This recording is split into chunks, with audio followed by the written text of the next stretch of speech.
welcome back to this week's episode of AMA Friday with Amy Miller, Recruiting in Yoke Pants. So this week we've got a big juicy topic for you, but before we dive in, can I just get something off my chest? Can I just share a little something with you? I put this shirt on. Okay, for those of you, hopefully you're familiar. Stay angry, little Meg. You will need all your anger now. A wrinkle in time. I don't know if y'all can see that at the bottom. Friends, why did I put this shirt on? And my husband said, "What's that from?" The Wrinkle in Time. Is it a book?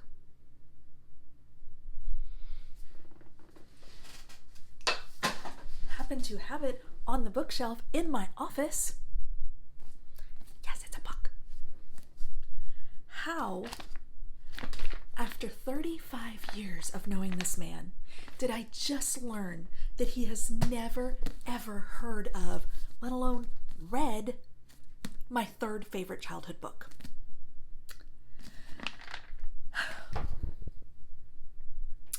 You think you know a guy.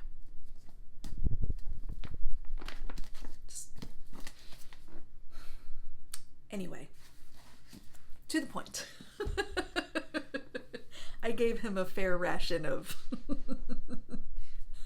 he heard he heard about it. Okay, anyway, that's okay. I forgive him. So, much like little Meg, I am on a mission to save you from the terrible it, which is a really frustrating job search. And I want to dig in specifically to this idea around being overqualified. It is not fun. None of us want to hear that because it is not a compliment. It does not help me pay my mortgage, and I don't like it any more than I'm sure any of you do if and when you get that kind of feedback. So instead of debating, whether or not we should consider people overqualified or why it's not fair or if it is fair and I don't even want to get into any of that because it will get really complicated really fast and people are going to have a lot of feelings about it. What I do want to talk about is how you, the job seeker, can leverage the information and the data you're providing and the way that you are structuring your resume in a way that illustrates a fit for the role that you want to apply to. That's the purpose of this conversation today, okay? I get this DM all the time where people are like, look, the market stinks right now. I'm not finding, the role that fits my level, my expertise, my background. Or maybe it's not even market forces. Maybe it's just like, I'm tired. I don't want to be a leader anymore. I don't want to be the CEO of my own company anymore. I don't want to do those things. I want to go be a program manager. I want to go be a sourcer. I want to go be, something else that is not all the things I'm doing today. There's nothing wrong with that. There's nothing wrong with that, okay? People deserve the room to build the career that works for them at any stage of their employment journey. Okay, I've worked with a lot of folks who are like basically going into a second career. Hey, I just want to come and build stuff and I can work any shift and I just want to get a paycheck and go home because I have a pension or I have a retirement or I have whatever, and they just want to do some good work and make a few bucks. There's nothing wrong with that. That's a very clear example, obviously, but you can apply that to many, many areas. So what do I as a job seeker do to make sure that I'm being honest? We don't want to lie on our applications. We don't want to falsify our resumes necessarily, but how do I structure that data and how do I provide the right amount of information so that the recruiter and hiring manager understand how I could be a fit for this role? I think it's really important to keep in mind that your resume is a marketing document. The purpose of the resume is to get you invited to a conversation. That's it. The resume is not intended to be an exhaustive list of everything you've ever done at any point in your career. It is intended to showcase that I fit this specific position that I'm interested in. There is absolutely nothing wrong, in my point of view, there's nothing wrong with providing exactly the data that the hiring manager and the recruiter needs to see that I am indeed a fit for the role. Okay? So now this gets tricky because we don't want to lie. We don't want to falsify anything. I'm a big fan, I've talked about this before, I'll actually link to the video up above, but I'm a big fan of a summary statement. I know not all recruiters are, so, just one recruiter's opinion, okay? Do what you like, do what feels right for you. But I like a summary because this is my opportunity to kind of, share the highlight reel. This is what I want you to know about me in the context of this role. If I were to go into just a general IC full life cycle role, I'm going to probably remove a lot of the higher level strategic stuff, and I'm going to really focus in on the day-to-day filling roles, because that is what that role does. I'm assuming, obviously I'd have to read the job description to be sure, but assuming that, hey, they just want a worker bee to come in and just fill recs, I can do that. And I want my summary statement to basically say that. Here's who I am. Here's a quick overview of me.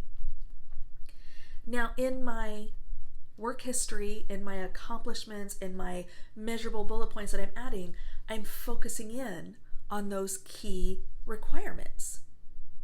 If your job description says something like, I'm going to come in and I'm going to, fill a class of 20 new hires every other week, I'm going to pull out the data where I've done that in the past and really showcase where I've done maybe that higher volume type of recruiting, or I'm going to hone in on, the things that I've done, because I'm being honest about my actual skills and abilities and background, but I'm highlighting those things as opposed to maybe some of the project work or some of the director and VP level engagement that I've done, things like that, right? And it's not that that's not valuable, background, or I'm not proud of the work that I've done.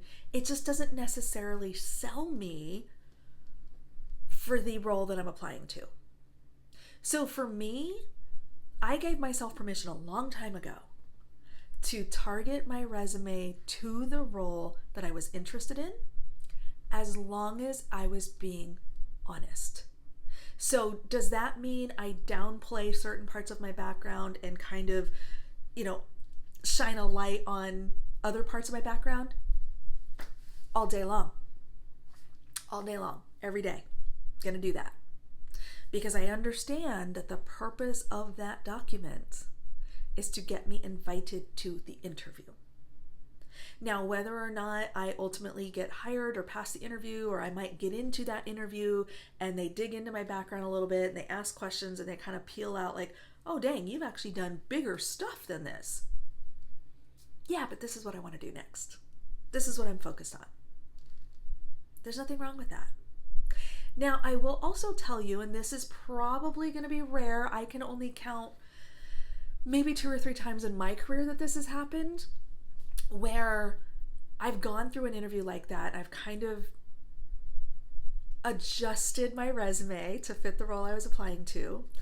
And as the conversation continued and the leaders were kind of digging into my background, in a couple of situations, I've had a manager go, you're actually way overqualified for this, but what if? And they've kind of talked to me about different positions or higher level roles. And one agency actually wanted to create a role for me. I did not end up taking that one. That was many years ago, but they kind of saw this opportunity for expansion and wanted to offer me something way bigger. It wasn't right for me where I was in my life at that time. I'll just leave it there. But those conversations rarely, but occasionally can come out of, those discussions. But I think the big takeaway is, let's not over-index on, oh shoot, am I overqualified? Let's focus on, how am I presenting the honest data about my background, about my skills, about my accomplishments that shows that I'm a fit for this specific role. That, my friends, is what I want you to focus on. It may mean leaving some things out. It may mean downplaying certain things. It may mean, really focusing on other things. But keep in mind, the goal of that resume, to get the call for the job that you're interested in. Give yourself permission to write a marketing document that speaks to the audience. All right, friends, I hope that helps. This is a really tricky one. There's so much more we could unpack on this whole idea around overqualified, and it's a lot. I get it. It's a lot. So if you do have questions, drop them down below. I will try to address them either in the comments or maybe even in a future video. We'll see how it goes. But again, friends, your job search is your own. Do what feels right for you. Do what gets you the results you are looking for. I have no problems with it as long as we're operating honestly and ethically. That's it. That's my boundary, right? I'm not going to lie. I'm not going to do anything shady. I'm just going to be myself, but I'm going to make sure that I'm sharing the information that helps you see I'm a great fit for whatever it is I'm applying to. All right, let me know how it goes. Drop a comment, and we'll see you next week.